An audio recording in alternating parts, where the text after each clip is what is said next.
if 99% of your content is talking about the tool, about the deliverables you provide for the clients, don't be surprised that only builders watch your content instead of buyers. I want to be specific about what I mean. So this isn't you need a better hook, like you already know that the hook matters. What you might not know is what your hook is actually doing. So it's not just grabbing attention, it's deciding who walks into the room and who keeps scrolling. So this is kind of a way to qualify people. So today, I'm not gonna give you any hook formulas, any hook templates, but I'm giving you a filter, and then I'm going to review 7 hooks in front of you so you can see exactly how it works. So here's what I think is actually happening to a lot of you right now watching this video. So you're probably posting content on Instagram, on YouTube Shorts, everywhere you're repurposing your content, and other AI builders engage with your content. People ask about the workflow, about the tool, how did you set up things, you know, they're very interested in the way you deliver results. So somebody comments the name of the automation platform, and this feels like the content is working because there's activity, like you're probably getting views, you're getting comments, maybe your short form content is going viral, you're getting like a lot of views, you're going viral. But the actual buyer, like the clinic owner, the law firm partner, the agency owner, they're just scrolling past it.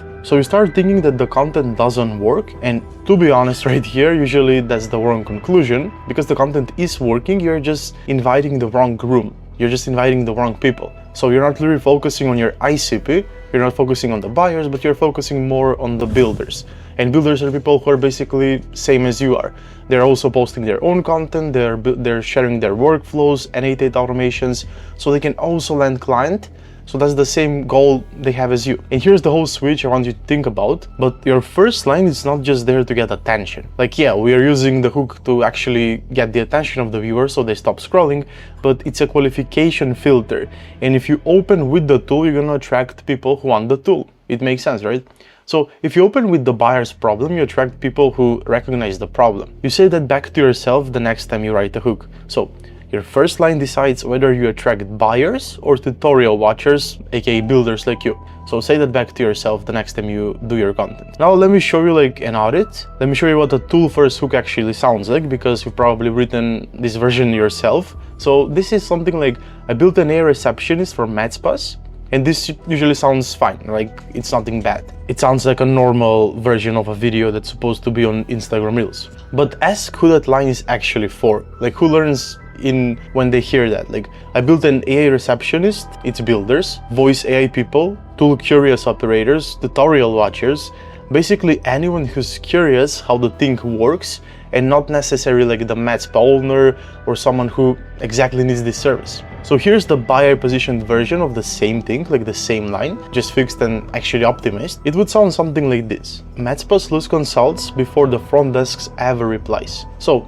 keep in mind, it's the same topic, completely different first line, and this one starts with a business leak the owner already feels. So that's the whole shift. It's not a better hook, it's a different person being addressed. Now let's go over the specific about who's who, because this is where most of you can just do something bad and just fuck up the content. So builders care about the tool stack, like the workflow, the prompt structure, integrations, automation logic, and how did you actually build the system so they can also steal it for themselves, for their clients. But buyers care about the business problem. So the operational bottleneck, the outcome risk, like staff workload, missed opportunities, customers experience, why the process is broken in the first place, like what exactly it matters.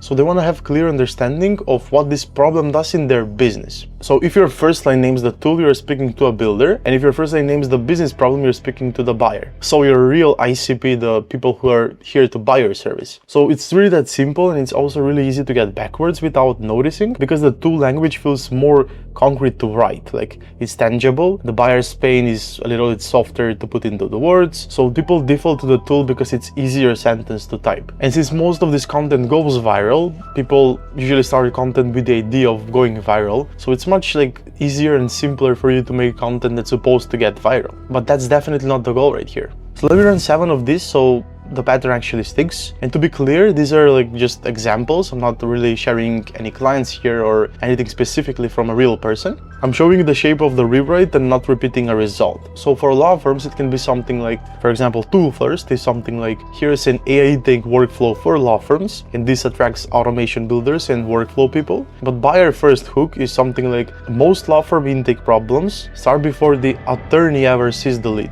So the buyer cares because it names the bottleneck instead of the automation. Now let's do one for real estate.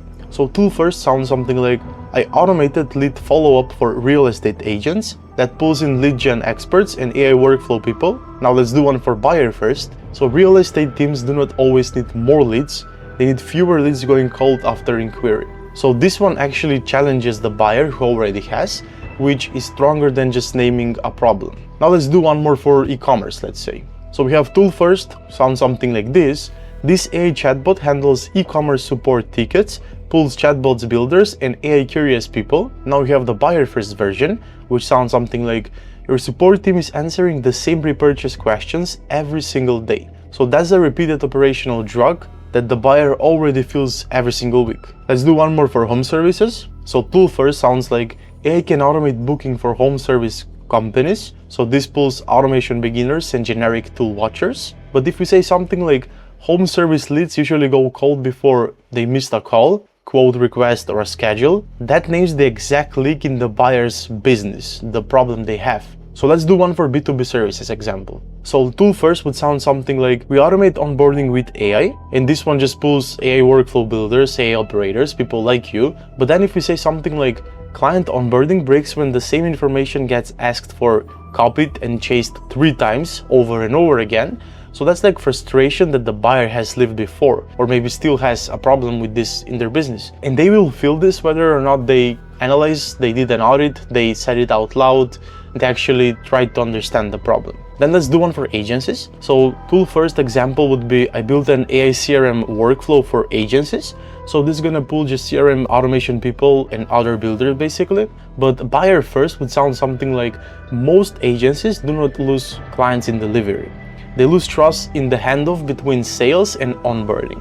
So that connects the workflow to something the buyer actually worries about, which is trust. Let's do one for dental clinics. Tool first would sound something like, I made an AI follow-up system for dental clinics. Very simple, very vague, basic, which basically is just gonna pull automation builders and appointment setting tool people. But then a buyer first would sound something like, dental clinics do not lose patients from missed calls. They lose them when the follow-up feels slow, unclear, or forgotten. So this is literally a real problem that every dental clinic has. And that's basically the patient's experience and the business risk in one line. So can you notice like what's constantly across all 7?